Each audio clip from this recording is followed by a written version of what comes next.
Climate change is going to influence every region on the planet. What's needed now is a sense of urgency. We have, within the next decade, exceedingly important decisions to make.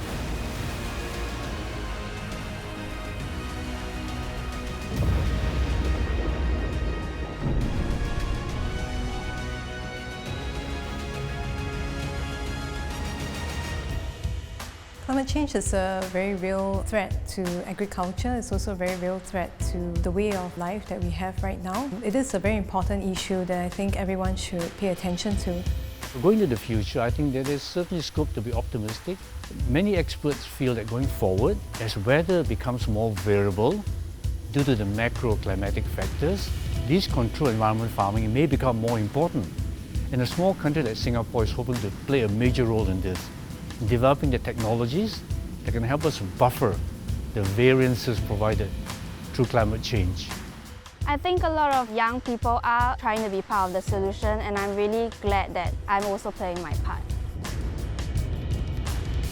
Studying past events is important to prepare for the future. We have to prepare our coastal developments better, and to do that, we need to understand how often we get storms and tsunamis on any given coast. This boulder field allows us to look at the hydrodynamics of what happens when a tsunami comes on shore.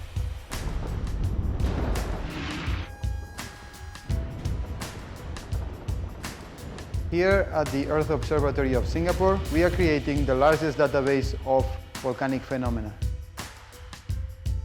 It's really important that we understand where fault lines are and how big the earthquakes are likely to be when they happen. And this is because if we know exactly where the faults are, we can be very strategic about building infrastructure and protecting human lives. Right now, there's never a more important time to be an Earth scientist. We need to make sure that policies are made that are based around science.